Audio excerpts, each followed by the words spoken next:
Dakota Bush has to pull out of this upcoming event. In steps in the UFC newcomer Brandon Jenkins to take on the very young and talented Rong Zhu. Let's get into this fight. The MMA fortune teller. The teller. The teller. The teller. The teller. The teller. The teller. So we got a newly added bout to this upcoming weekend's event.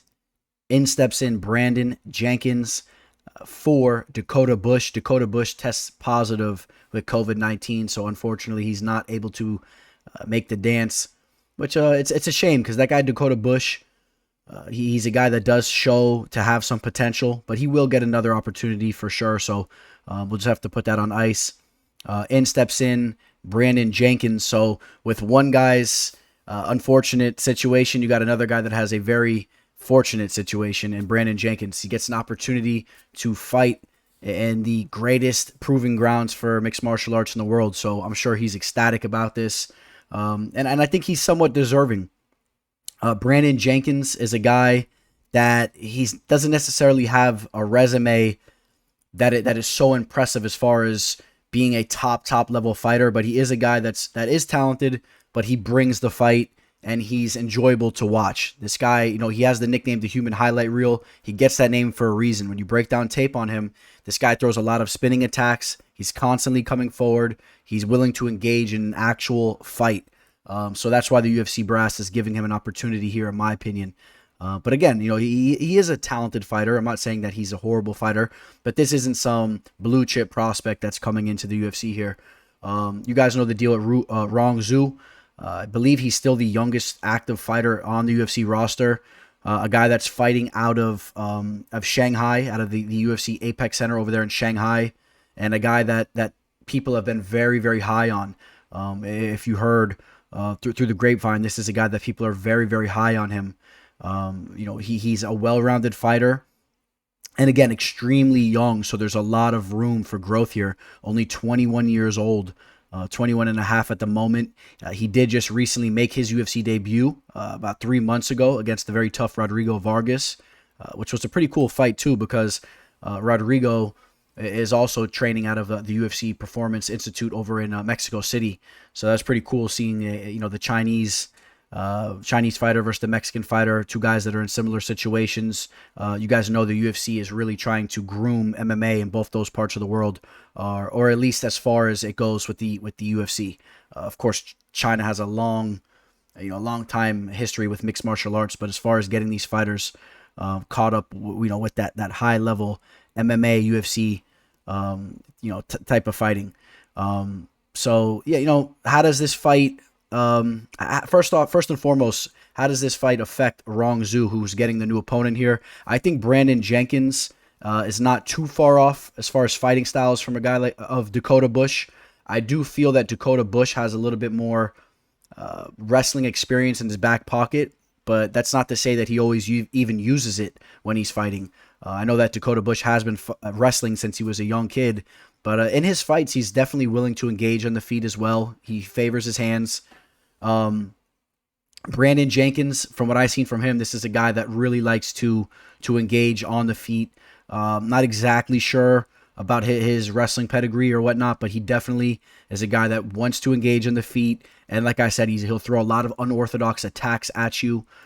Fortunately, you could pull up a good amount of fight footage on him if you go on YouTube, which is, like been saying recently, it's not always the case with some of those Dana White's Contender Series fights. But you got this UFC newcomer who's coming in, and there actually is a good amount of tape on him here. So I was able to really sit down and crunch in some fight tape on him, and he looked good. The fights that were available, he looked very good. This one right here against Jordan Hinman, he hit him with a nasty spinning elbow. I highly recommend you guys check the knockout out. It was nasty. He finished his opponent. It wasn't even a knockout that actually slept his opponent. It was almost like he hit him with the elbow, and it was just so painful. The guy just crippled, and he grabbed his face. It was pretty nasty. And again, in all his fights, I just see him constantly throwing spinning attacks. Throws a nice calf kick. This is a guy that's definitely knowledgeable of what the calf kick can do. You could really tell the way that he throws that kick that he understands one of the more modern techniques that's been being used as of recently, that low calf kick. He does try to implement that. That's something that I do like to see from my fighters if I'm backing them. I think that's a technique that is very much underrated, and I think every fighter should be going for that low calf kick these days. And to get to his opponent again, Rong Zhu, extremely young. You guys know I say this time and time again. We're going to see big strides from guys around this age, especially a guy like him that already has a lot of experience, but then he's going to start to mature into his body. Now he already has a fight in the octagon. Didn't go his way, but after rewatching that fight a couple times, he had moments in that fight. At the beginning of the third round, he had some solid moments. He is very accurate with his punches. I like his striking. He doesn't telegraph his punches at all. They're just very quick, and he'll land those. But he is susceptible to being tagged on the return after he throws those strikes. He is a guy that could be patient towards the beginning of fights. He does like to try to get a read on his opponents, which is something that you do like to see. To an extent, you like to see that the guy is a cerebral fighter in there, but also you want your fighter to start to pick it up a little bit, put his foot to the pedal. You don't want to be giving rounds away. So that is something I noticed. He does start a little bit slow, but he will start to pick it up. As far as fighting out of China, as far as the grappling goes, the wrestling and all that, I was impressed for his frame, for his age, and coming out of China to see that he's competent on the mat. This guy has some wrestling abilities, and I wouldn't be surprised if he gets in some positions where he can benefit in some grappling exchanges. Maybe he gets on top of Brandon Jenkins. Maybe he tries to work some ground and pound from some awkward positions, where I think that Brandon Jenkins will more so want to stand on the feet, want to trade shots, and I think that this is a good fight here. I think this is a good fight. Brandon Jenkins taking the fight on short notice, fighting out of Las Vegas. He's actually the bigger man here. He's taller by a couple inches here. He has an inch reach advantage, which is funny because when you kind of look at them, when you're breaking down tape, for some reason, Rong Zhu comes off like a very rangy opponent. But he's not as tall as you would think. Jenkins, 29 years old. I would say he's right at the prime of his career. He's about to be 30 years old, has a good amount of fight experience. He already has 22 professional fights. He's getting his opportunity. This is his chance. Let's get into the line here real quick, and then I'm going to tell you what I think about this fight. So we take a look at the live line. If we have that here, yes, we do. And Rong Zhu has crept up to as high as a minus 350. I am not really understanding exactly where they're getting that line from. I understand, again, that Rong Zhu is a guy that people are very high on, has that fight in the UFC under his belt now. Maybe he starts to really showcase his skills, because that fight really wasn't a good showing of what he could be. Again, real quick, let me talk about this real quick too. He is a guy that's been finishing all of his fights. He's a very, very dangerous fighter. Knocking guys out, even pulling off some submissions as well. But keep in mind, it is against a little bit of lower level competition. These are lower level fighters. The Alisson Barbosa fight, okay, a guy with a decent resume, the tough Brazilian fighter. Fight took place in China. I don't know what's going on over there, but he is a dangerous fighter. He's a dangerous fighter that gets a lot of finishes. So maybe people are very high in him for that particular reason. They're waiting for that to transfer over into the UFC. But in his debut, I didn't see a minus 350 type of fighter, going from that fight and now stepping in and taking on this guy, Brandon Jenkins here, who has experience, and who's shown flashes on the feet as well and has shown the ability to finish a fight. I'm a little bit confused why that line is at that, right around that range. I guess I somewhat get it. I see where some people are going. I wouldn't be surprised if we see some line movement come in on Jenkins. Another X factor here too is Jenkins is a guy that he has some questionable losses on his resume, and I think some people might be looking into that as well.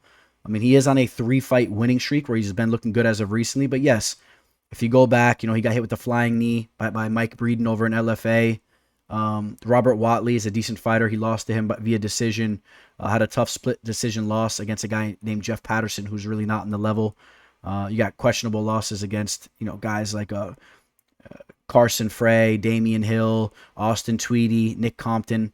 these are fights, Brock Weaver, even, that's not really a good look these days. I mean, you understand that this is a guy that's not really, like I was saying earlier, on that level. This isn't some blue chip type of prospect. This guy has questionable losses all scattered around through his resume, but has he righted the ship? Has he put things together now, and is he really starting to cruise into, what could be a solid fighter? But we're going to see how he shows up. This is the biggest fight of his life. I'm going to take Rong Zhu to win the fight here. I still am, even though I talked about the line. The line's a little bit questionable.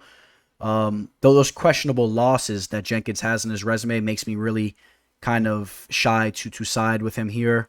And again, Rong Zhu does show that he shows that potential. He didn't really put it all together in his debut, but he showed little flashes of what he is about. I think he's a well-rounded fighter, and you gotta love the fact that he's so young. So, he's a guy that I do see hanging around in the UFC. I predict that this guy will be around, into his mid 20s to his upper 20s. I think that this is a guy, if he wants to, I think that he could start to put it together and hang around, string off, some wins here and there.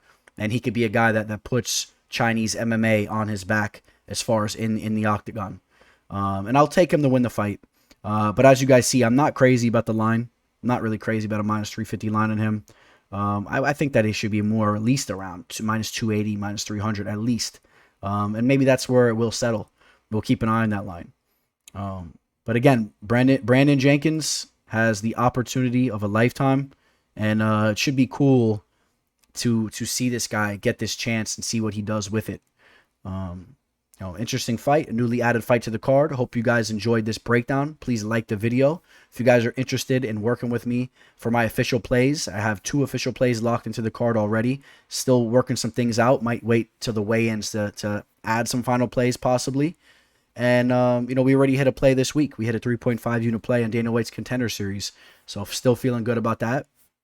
And things have been really, really rolling. So do not hesitate to reach out to me. My email's below. You see it scrolling. My Instagram, my Twitter. Follow me on all those social media platforms. Reach out to me if you guys want to talk some fights. And as always, I appreciate all of you guys so much. Thank all of you guys for constantly tuning in, hitting that like button, and for subscribing. I'm about to hit 4,000 subscribers. So if you guys aren't subscribed, please hit that button. Help me hit that 4,000. I'm almost there. And appreciate you guys, all right? You guys enjoy the rest of your week. You guys will be seeing me here again very soon. I think I'm about to talk some Bellator stuff here in a minute. So, all right, guys. Signing out. Teller. The MMA fortune teller. The teller. The teller. The teller. The teller. The teller.